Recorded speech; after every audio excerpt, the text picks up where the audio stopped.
Hello everyone and welcome back to UGC NET mentor. I hope you are doing well guys. आज की इस video में हम बात करेंगे यूजीसी नेट एग्जाम को क्रैक करने के लिए मिनिमम कितना स्कोर करना पड़ेगा ताकि आपका एग्जाम जो क्रैक हो जाए। तो हम दोनों की बात करेंगे, मिनिमम मार्क्स कितने लाने पड़ते हैं प्लस जो आपका कट ऑफ जाती है वो कितनी रह सकती है। तो चलिए स्टार्ट करते हो, डिस्कस करते हैं। मेक श्योर आप इस वीडियो को एंड तक जरूर देखें ताकि आपको हर चीज़ अच्छे से समझ में आ जाए। और अभी तक आपने चैनल को सब्सक्राइब नहीं किया सो मेक श्योर आप इस चैनल को सब्सक्राइब कर लें ताकि आपको यूजीसी नेट से related and assistant professor job से रिलेटेड सभी तरह के ऑथेंटिक अपडेट मिलते रहे। गाइस, जैसे कि आप सभी को पता है कि एनटीए ने स्टार्टिंग में एक इन्फॉर्मेशन बुलेटिन इशू किया था जिसमें रिजल्ट डिक्लेयर करने का कंप्लीट जो प्रोसेस था वो लिखा हुआ था कि किस तरीके से जो प्रोसीजर है उसको फॉलो किया जाएगा।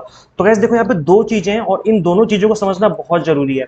अब जो मैं बोल रहा हूँ वो कान खोल के सुन लीजिए जितने भी एस्पिरेंट्स हैं कि भाई दो क्राइटेरिया हैं। आप लोग सिर्फ एक ही क्राइटेरिया के पीछे भागते रहते हो और फिर कंफ्यूज हो जाते हो कि सर मैं तो पास नहीं कर पा रहा हूँ। तो दो क्राइटेरिया, दोनों को आपको फुलफिल करना बहुत जरूरी है एग्जाम को क्रैक करने के लिए। सबसे पहला जो criteria, step number 1, that is the number of candidates to be qualified shall be equal to 6% of the candidates appeared in the both papers of NET, मतलब पेपर 1 प्लस जो भी आपका आपका जो सब्जेक्ट होता है उसमें।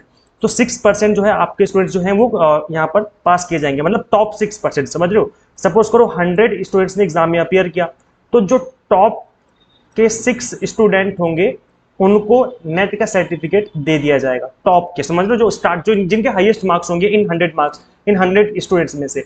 तो पहला तो क्राइटेरिया ये हो गया। देन मिनिमम आपको 40% स्कोर करना पड़ेगा। इस स्टेप नंबर 3 पे लिखा था, that is for the candidate must have appeared in both the paper and secured at least 40% aggregate marks in both the paper। तो पेपर 1 प्लस पेपर 2 दोनों का मिला करके जो आपका अग्रीगेट मार्क्स है वो मिनिमम 40% तो होना ही चाहिए।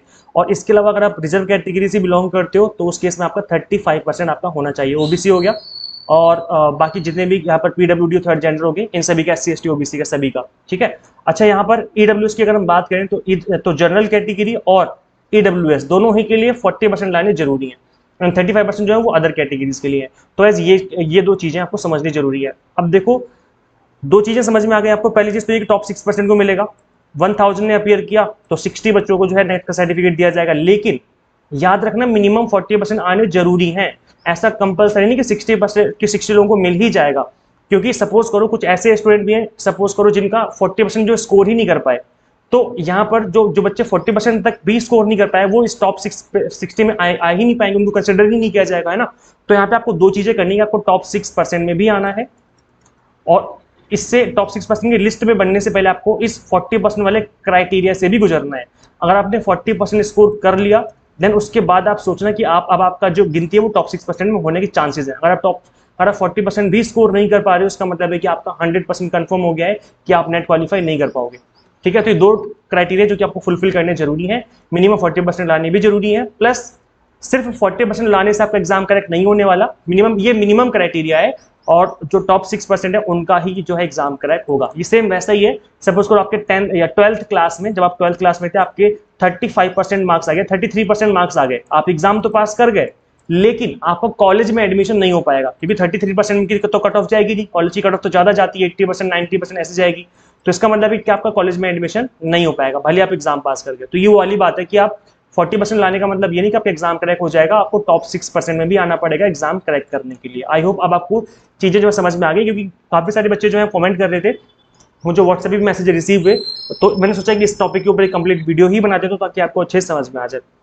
अब अगर आप चाहते हो कि नॉर्मलाइजेशन प्रोसेस कैसे होता है इसके ऊपर भी वीडियो बनाई जाए तो आप कमेंट कर देना। इसके ऊपर मैं एक सिंपल तरीके से, सिंपल वर्ड्स में इस कंप्लीट प्रोसेस को समझा दूंगा कि नॉर्मलाइजेशन क्या होता है और किस तरीके से किया जाता है। इसके अलावा अगर आपके मार्क्स कम आए तो कोई बात नहीं, घबराने की बात नहीं। आप दिसंबर वाले एग्जाम की तैयारी करनी स्टार्ट कर दो, अभी से स्टार्ट करो, लेट मत करो। लेट करोगे तो फिर धीरे धीरे वही वाली बात आ जाएगी, जैसे लास्ट आपका एग्जाम क्या है वैसे फिर अगला एग्जाम भी वैसे चला जाएगा। तो विदाउट डिले किए हुए अपनी exam target based preparation start कर लो। 1-2 दिन का गैप करना चाहो तो कर सकते हो, उसके बाद अपने exam target based preparation start कर लो। फर्स्ट अटेम्प्ट में एग्जाम में क्रैक करने का एक ही तरीका कि आप एग्जाम टारगेट बेस्ड स्टडी करो। यहाँ पे paper 1 commerce management and pol science की तैयारी में आपको एग्जाम टारगेट बेस्ड करवा रहे हैं। Complete content bilingual, English medium, Hindi medium में, एनटीए क्वेश्चन आंसर पहले चीजों को कवर किया हुआ है। 100+ मॉक टेस्ट में प्रैक्टिस करने के लिए पीडीएफ फॉर्मेट में नोट्स है जिनको डाउनलोड करके आप मल्टीपल टाइम रिवीजन कर सकते हो। जैसे कोर्स को ज्वाइन करने के लिए सिंपली गूगल प्ले स्टोर से आपको UGC NET mentor app install करनी है। अगर आप आईयूसी यूजर हो तो उसका लिंक भी आपको इसी वीडियो के डिस्क्रिप्शन बॉक्स में, कमेंट बॉक्स में देखने को मिल जाएगा। So thank you so much for watching this video. Share this video with all net aspirants and subscribe for UGC update and assistant professor job updates. Guys, मिलते हैं फिर next video में। Till then keep watching UGC NET mentor. Thank you so much.